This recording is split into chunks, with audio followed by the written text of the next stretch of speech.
बलदेव को समझाना है, और सीधे समझावे तो समझे ऐसे है।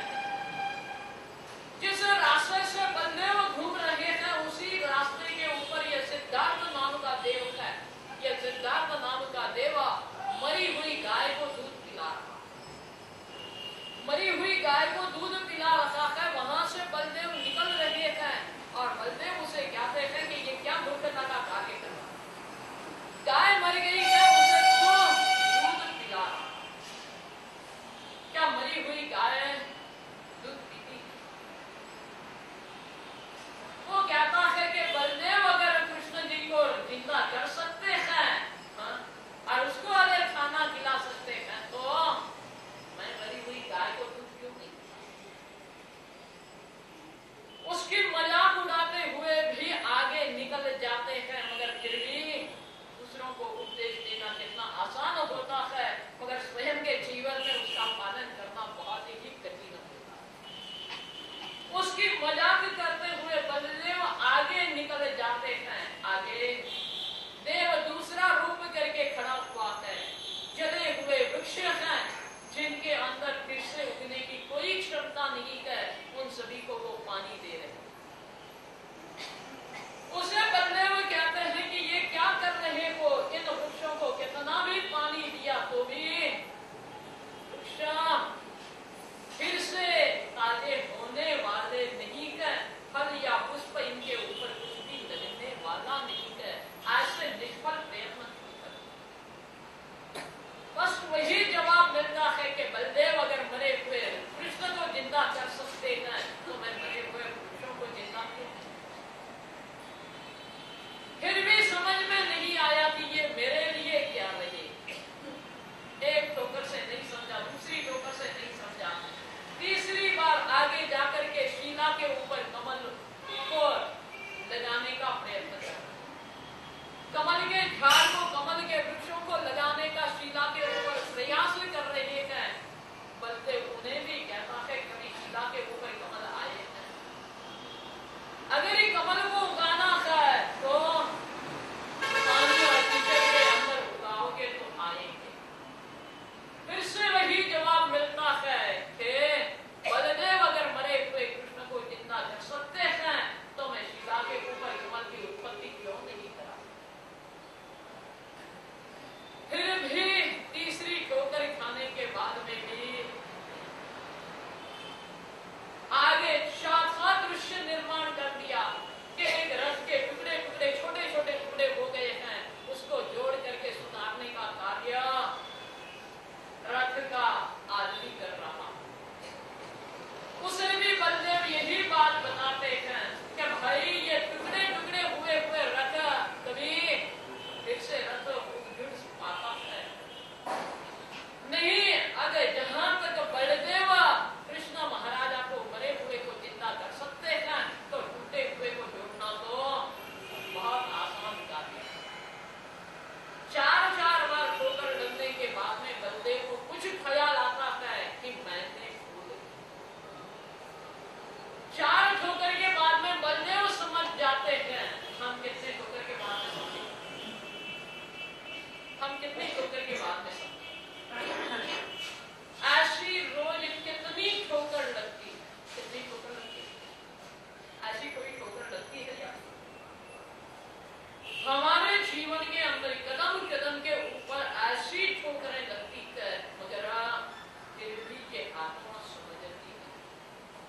संसार के साथ में जो प्रेम बंधन है, ये प्रेम बंधन की गांठ छूटती नहीं है, टूटती नहीं है, ढीली भी होती नहीं।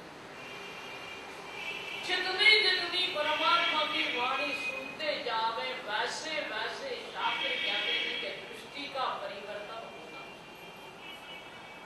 सृष्टि तो जैसी है वैसी ही रहने वाली है, परिवर्तन कहाँ होना चाहिए?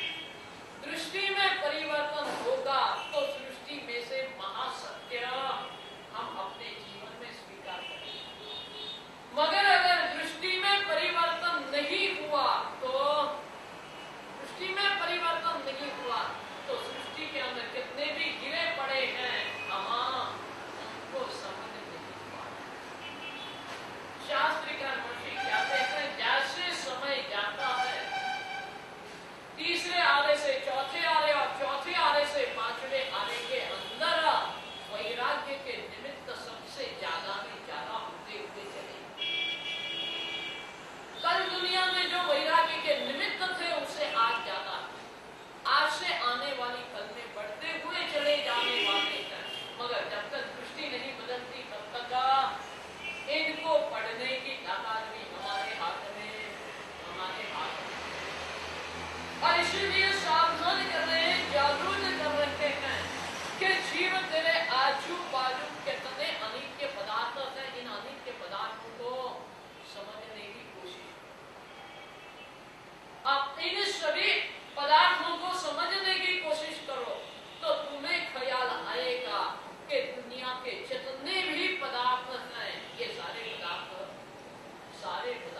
उसके प्रति आसक्ति थी, उसके प्रति मोह थी।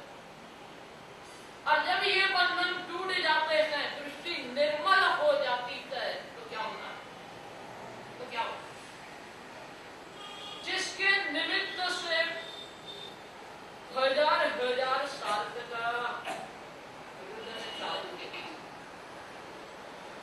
उसी के दर्शन मात्र से केवल ज्ञान तक पहुंच। विचार करिए, उसी प्रकार से गौतम स्वामी जैसे गौतम स्वामी जिसे दीक्षा देवे उसे केवल